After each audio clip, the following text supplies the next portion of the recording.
একবার বাচ্চা একটা ছেলে তার বাবার সাথে জঙ্গলের ভেতর দিয়ে যাচ্ছিল। তখন একটা বাঘ এসে তার বাবাকে মেরে ফেলে, কিন্তু সে কোনো রকমে বাঘটির হাত থেকে বেঁচে যায়। এতিম ছেলেটি এরপর ওই বনের ভেতরেই প্রাণীদের সাথে আস্তে আস্তে করে বড় হতে থাকে। সমস্ত প্রাণীদের সাথে তার ভালো একটা বন্ধুত্বপূর্ণ সম্পর্ক গড়ে ওঠে।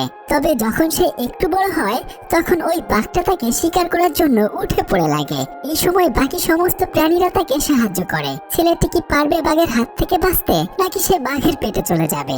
এমনই অসাধারণ একটা কাহিনী নিয়ে নির্মিত দ্য জঙ্গল বুক মুভির গল্প আজকে আপনাদেরকে শোনাবো। আপনাদের সাথে আছি আমি সাদি। তো চলুন গল্পটি শুরু করা যাক।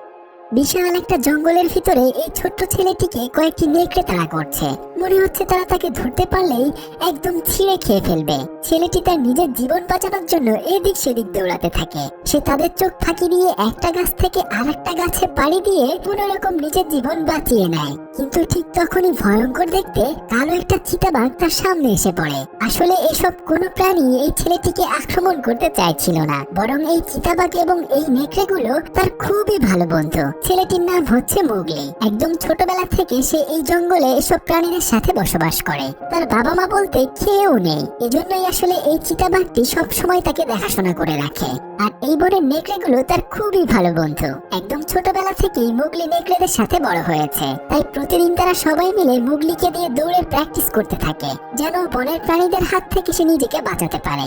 সমস্ত প্রাণীদের সাথে তার দিনকাল ভালোই কাটছিল। এভাবেই অনেকটা দিন পেরিয়ে যায়। একদিন তারা সবাই মিলে একটা নালার কাছে যায় পানি খেতে। মোগলি তখন একটা পাত্র বানিয়ে পানি খাচ্ছিল। এটা দেখে সমস্ত প্রাণীরা হাসাহাসি করতে থাকে, কিন্তু কিছুক্ষণের মধ্যেই তারা সবাই ভয়ে লুকাতে থাকে, কেননা ওখানে তখন জঙ্গলের রাজা শেরখান নামক একটি বাঘ চলে আসে।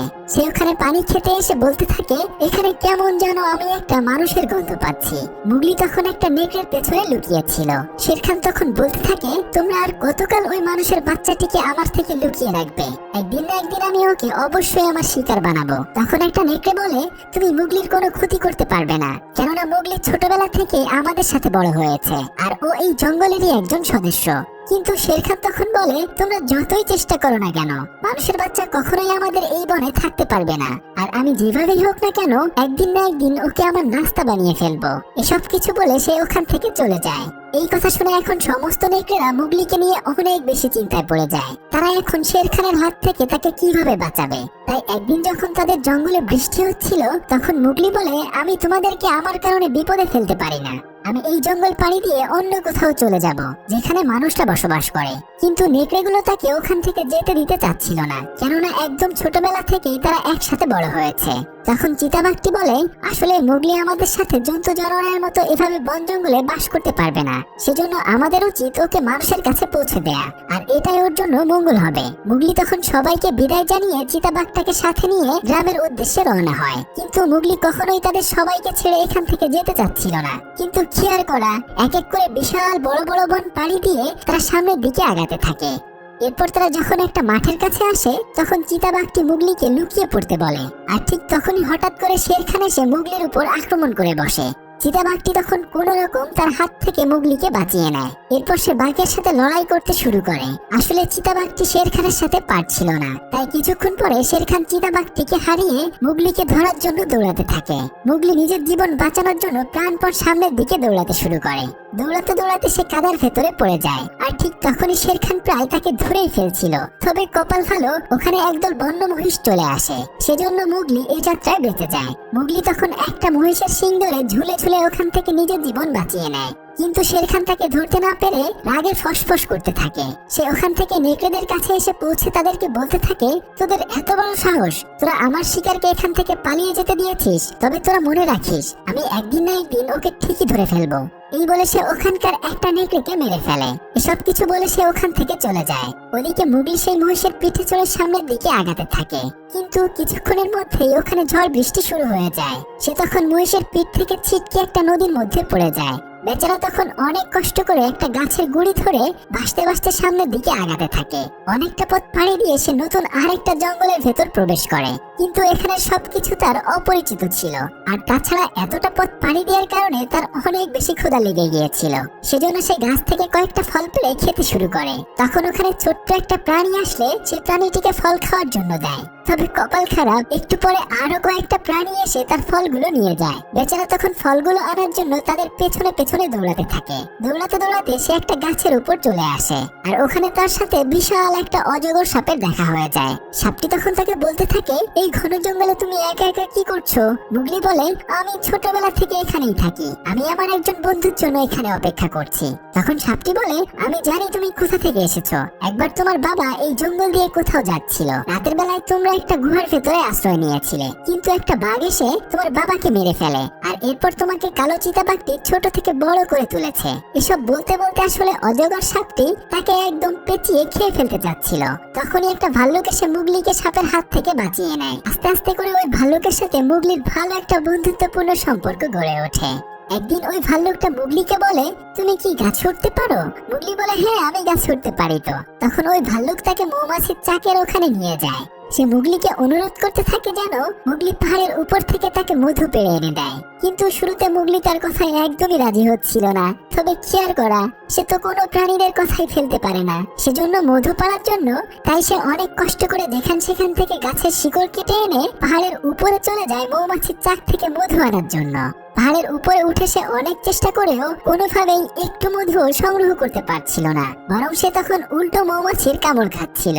কোনো উপায় না পেয়ে সে গাছের শিকড় ধরে ঝুলে পা দিয়ে লাথি দিয়ে মধুর চাক ভেঙে দেয়। ভাল্লুকটি মধু খেতে পেয়ে অনেক বেশি খুশি হয়ে যায়। মুগলি তখন পাহাড় থেকে নিচে নেমে এসে তাকে বলতে থাকে, দেখো তোমার জন্য আমার কি অবস্থা হয়েছে।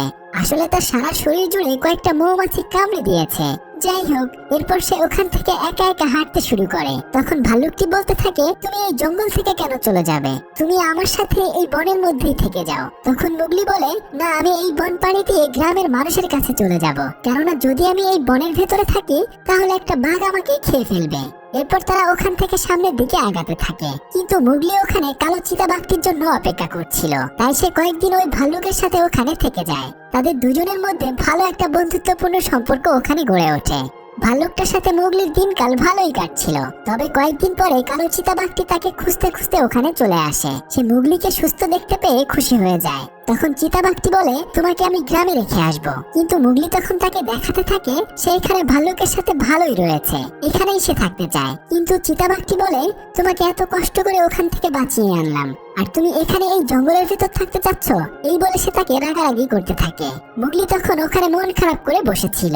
রাতের বেলায় মুগলি একদল হাতির পাল দেখতে পায়। ওখানে একটা ছোট্ট হাতির বাচ্চা কাদার ভেতর পড়ে গিয়েছিল। মুগলি এটা দেখে সেই গাছের শিকড়গুলো দিয়ে ওই হাতির বাচ্চাটিকে ওখান থেকে উঠিয়ে আনার জন্য চেষ্টা করতে থাকে।